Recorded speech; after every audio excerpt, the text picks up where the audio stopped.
ऐसा सुंदर भाव होना चाहिए। वह भी फिर से प्रश्न है, वह भी छोटे से जीवन में सबको पुरोहित। खुदी महाराज ने कहा ऋषि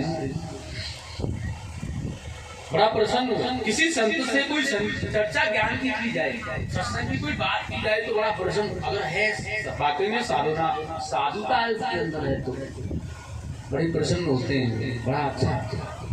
और जब प्रसन्नता होती है तो कुछ अच्छा ज्ञान भी मिलता है, कुछ अच्छा सा भी मिलता है। इसलिए बड़ी सुंदर प्रेरणा है, बड़ा सुंदर प्रसन्न हुए है। और प्रसन्न होने के बाद में बड़ा कृष्णमय भाव बना करके प्रसन्नता के साथ कहना प्रारंभ किया।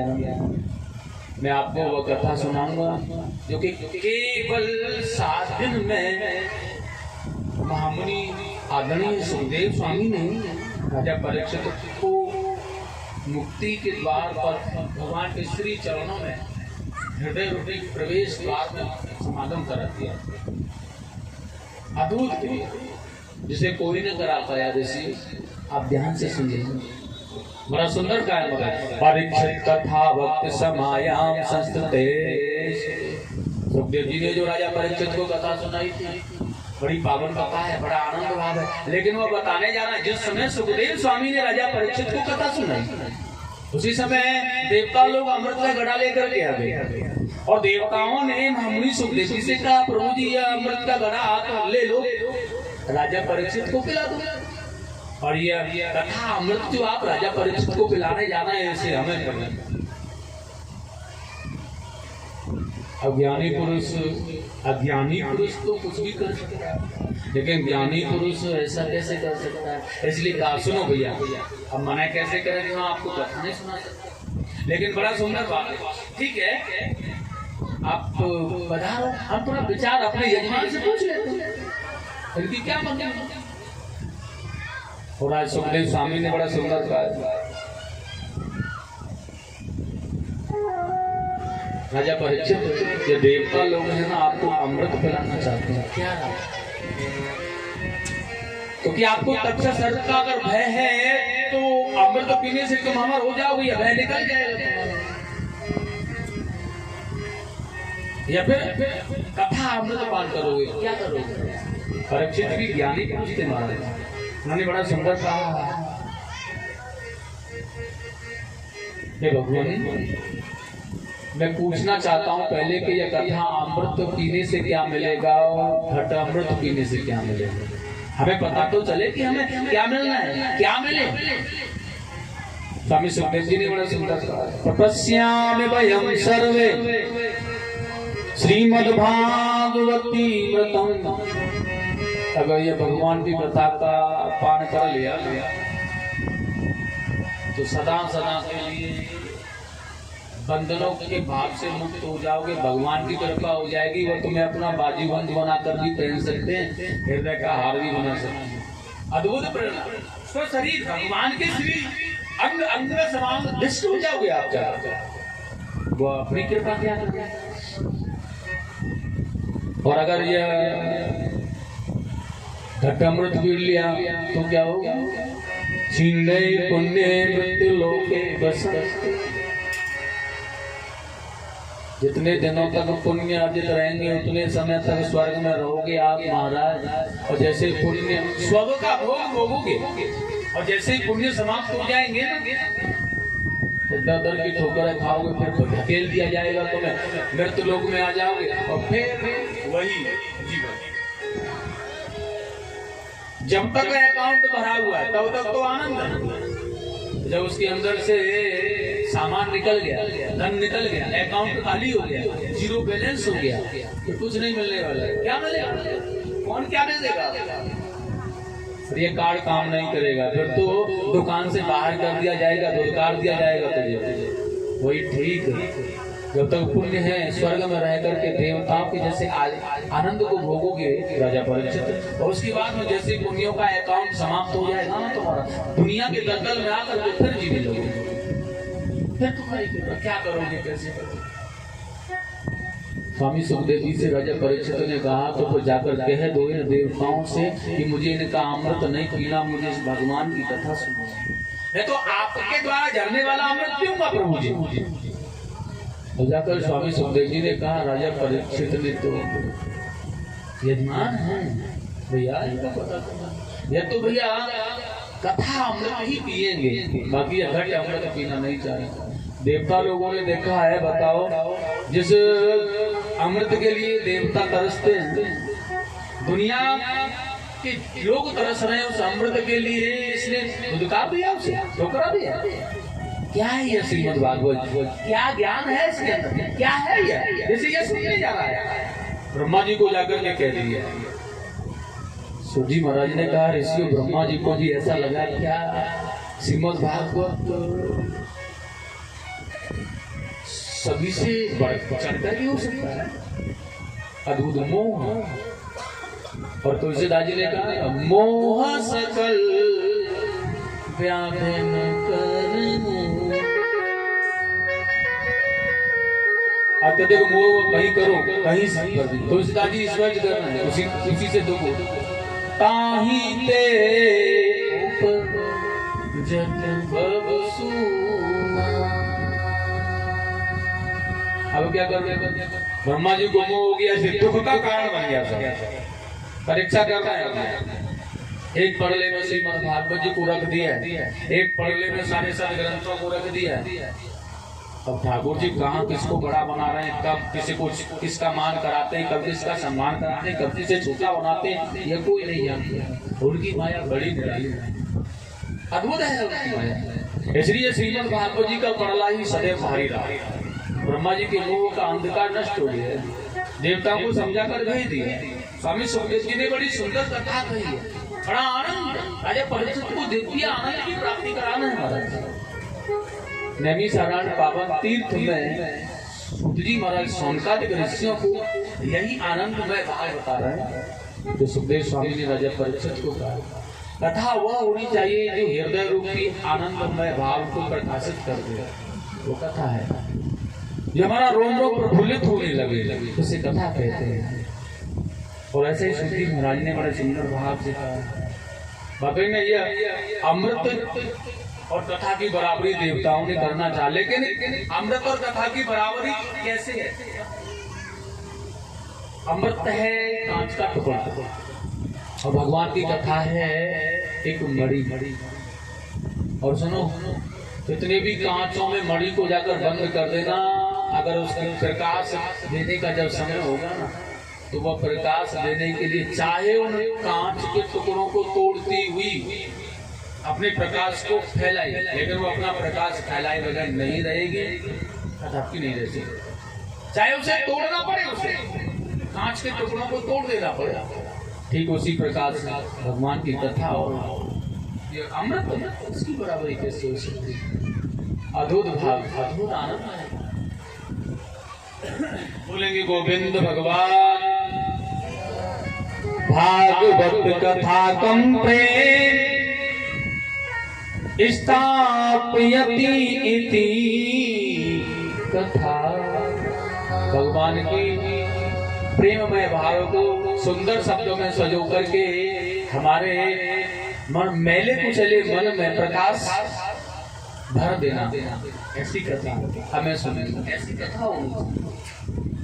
माया रूपी जीवन है, बिगड़ा हुआ है, इसे कैसे सुधारना है, ये कैसे संभलेगा, ये भटक रहा है, बार बार दौड़ रहा है, कैसे सही होगी, इसे किस हिसाब से सही किया जाए। बड़ा सुंदर कहा है महाराज, भगवान ने बड़ा सुंदर कहा। ये दुनिया में अपने भक्तों की हर प्रकार की रक्षा करने के लिए ठाकुर जी समय समय पर आते हैं, समय समय पर प्रेरणा भी देते हैं। सूत जी महाराज ने कहा, प्रभु जब जब अधर्म होता है, पाप होता है, अत्याचार होता है, तब तब वहाँ प्रभु जी भगवान स्वयं आते हैं भक्तों की रक्षा करने के लिए। सौनक ऋषि हो,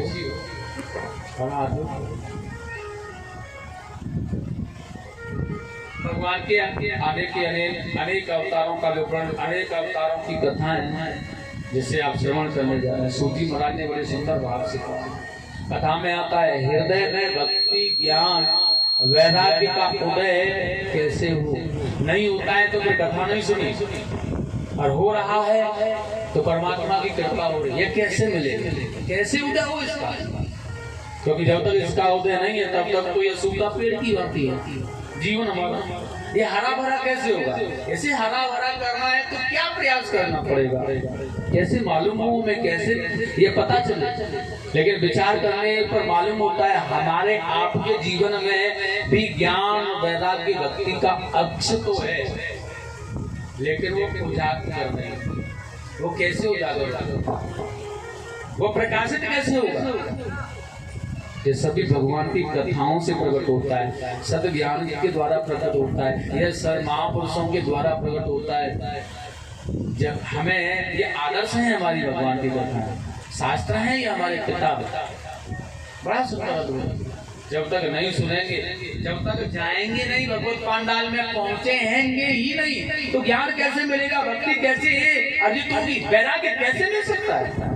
अगर दरवाजे से बाहर कहते रहे वैराग्य मिल जाए, वैराग्य मिल जाए, वैराग्य आ जाए, तो वैराग्य नहीं आ सकता है। अगर अंदर आने का मन बना लोगे तो वैराग्य गेट से ही मिलने लगेगा, अद्भुत आनंद।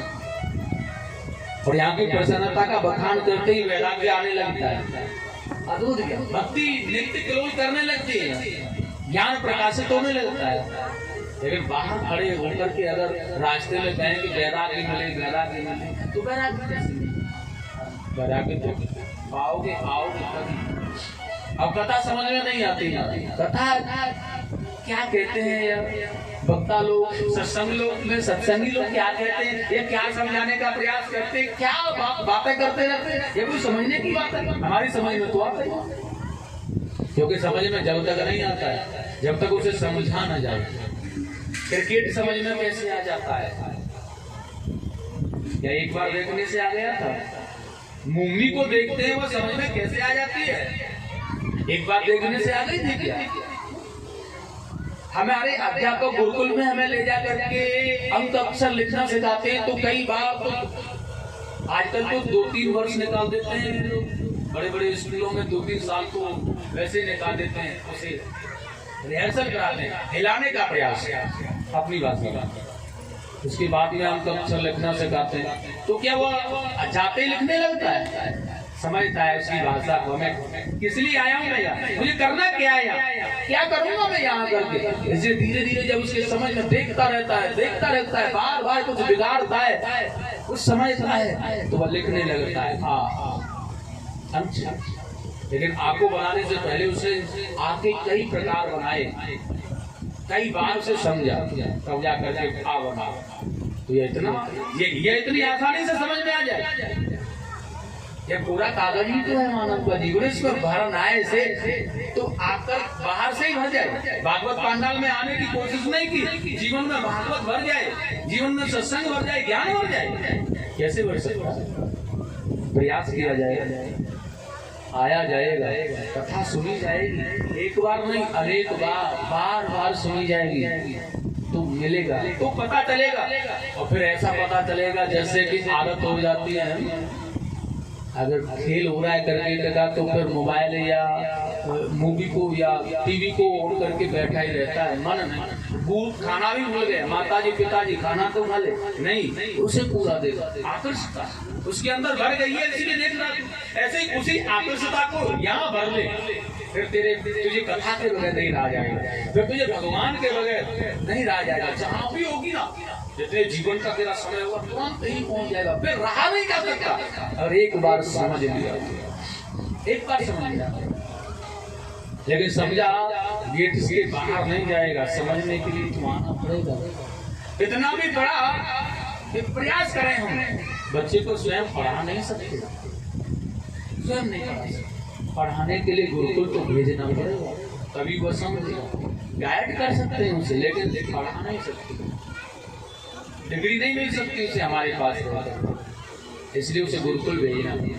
ठीक उसी प्रकार भगवत पांडाल में तो आना पड़ेगा, सत्संग में तो रगड़ करनी पड़ेगी, और जब सत्संग में रगड़ नहीं करेगा तो ये कुछ मिलने वाला नहीं, बिल्कुल सत्य पाएगा।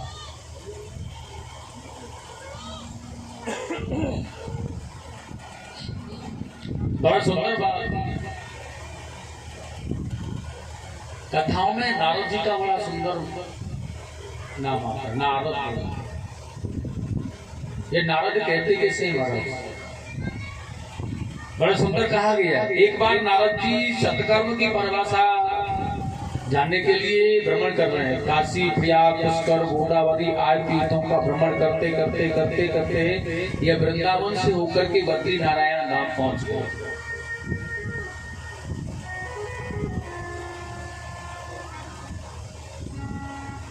जब बद्री नारायण धाम पहुंच गए तो इनके देश के भ्राता श्री थे वहां पर।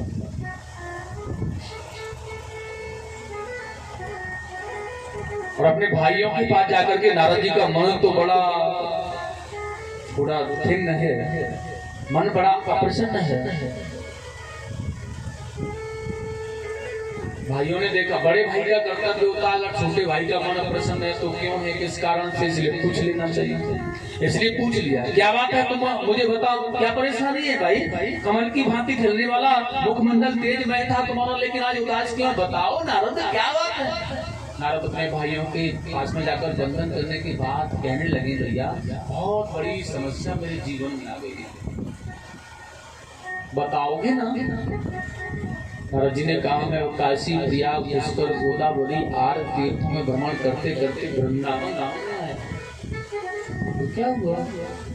जब मैं वृंदावन में यमुना में स्नान करके जा रहा था ना, तो एक युवती ने मुझे आवाज लगाई, वृंदावन से समोगायो स्वमं तरुणी नवा श्री कृष्ण गोविंद हरे मुरारी श्री कृष्ण गोविंद हरे मुरारी।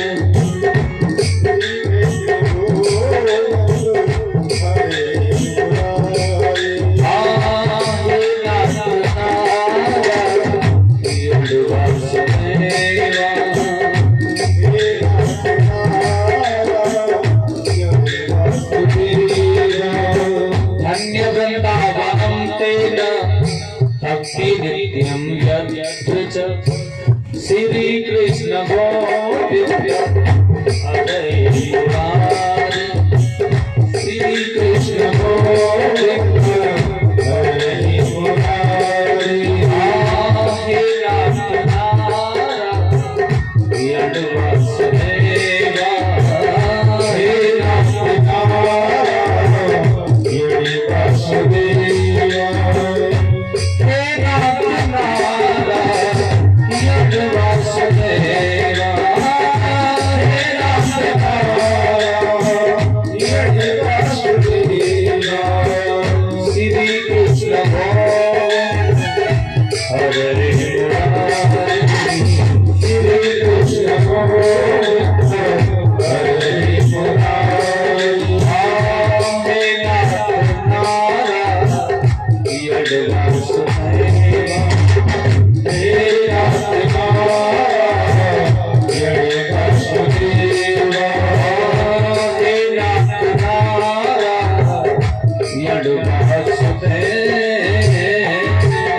हे जब मैं वहां पर होकर गया तो मुझे उसने आवाज लगाई, भो साधु गच्छतः, अरे महात्मा कहाँ जा रहे हो, हमारी तरफ देखो ना। बार बार पुकारा। अब कोई संत तो कोई भक्त तो कोई अच्छा व्यक्ति किसी आदमी को दुखी हो और वो बार बार चिल्लाए तो क्यों ना उसके पास, इसलिए चला गया भैया। मैंने जाकर देखा तो उन्होंने मुझसे कहा, महाराज मेरे दुखों का कोई निवारण, कोई उपाय बताइए।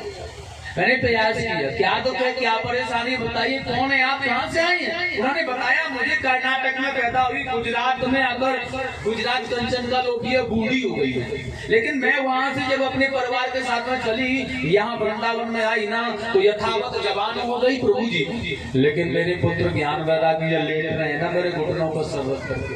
आप देख रहे हैं ये ज्ञान वैराग्य मेरे पुत्र हैं, माता जवान है, पुत्र वृद्ध है। ये जो बीजन झर रही है ना, हवा झर रही है, ये सभी गंगा यमुना आदि तीर्थ हैं जो ये बैठे हुए। प्रभु जी हमें बताइए क्या करना, हमारे पुत्रों को थोड़ा अच्छा कीजिए। अब मैंने देखा इसके पुत्र बड़े संकट में पड़े हुए हैं और मैं नारद, नारद जो ज्ञान का प्रकाश है, जो अंधकार को मिटाने वाला है, ऐसे अद्भुत महाराज नारद से अगर कोई पूछ रहा है तो ज्ञान न दिया जाए, उसके दुख का निवारण न किया जाए, असंभव। इसलिए मैंने तुरंत कह दिया, मैं तुम्हारे पुत्रों को पढ़ा सुना ठीक करूंगा।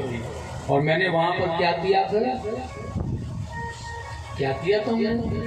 नारद जी ने कहा वेद मंत्रों का मैंने उच्चारण किया। सबसे पहले गायत्री मंत्र, उपनिषद आदि वेदों का पाठ किया। लेकिन जब मैं पाठ करता था तो ऐसी बात नहीं है, वो खड़े हो जाते थे, अच्छे स्वस्थ हो जाते थे। लेकिन जब तक मंत्र उच्चारण होता रहता था तभी तक, जैसे मंत्रों का उच्चारण बंद हो जाता था तो वो गिर जाते थे।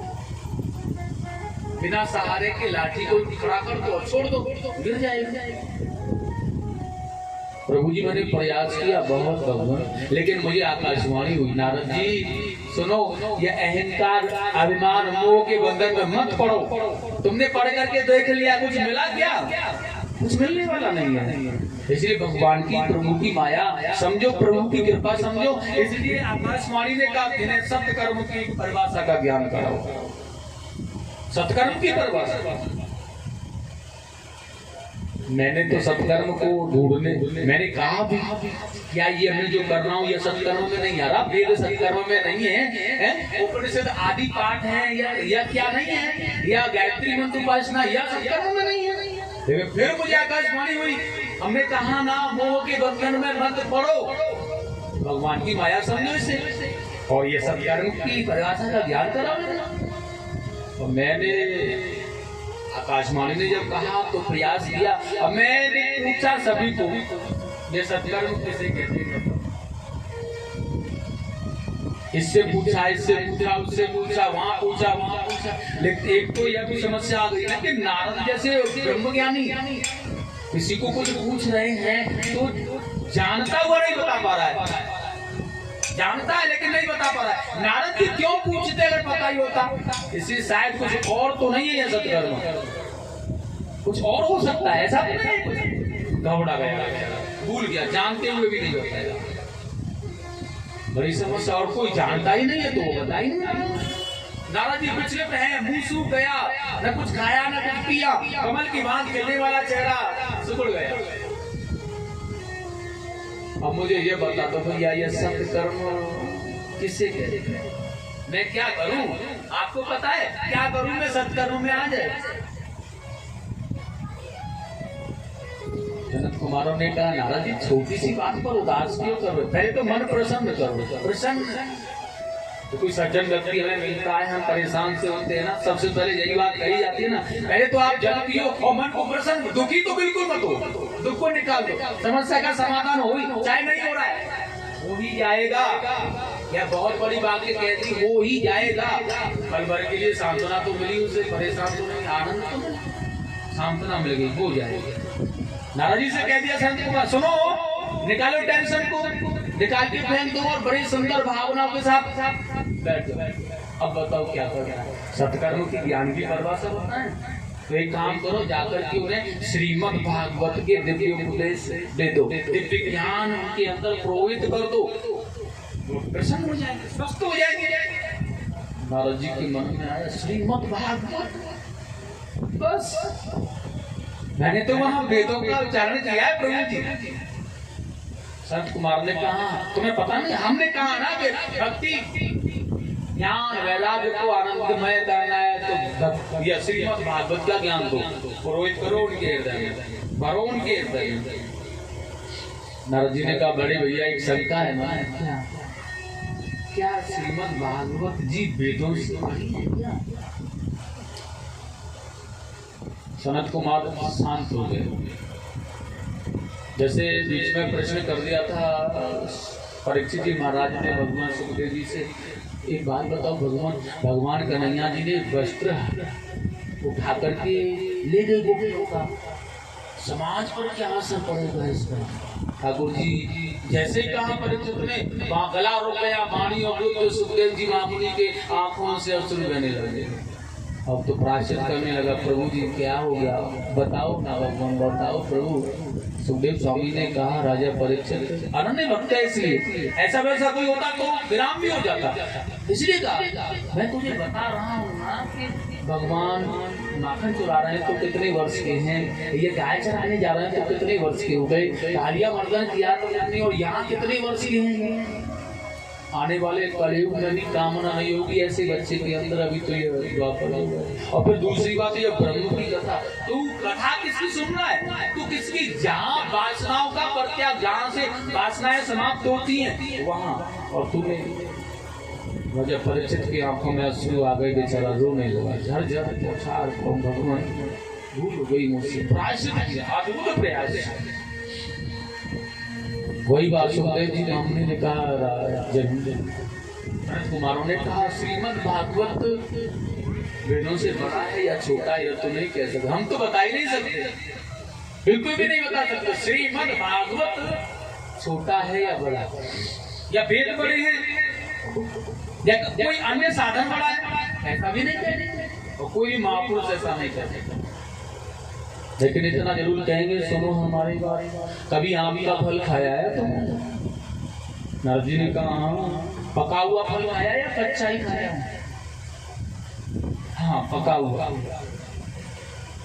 उस पके हुए फल को जब खाया है तो कैसा लगा था नारद? सनत कुमारों ने जब पूछा, नारद जी ने कहा ऐसा लगा, ऐसा मिठास, ऐसा बोल, ऐसा, उसकी गुठली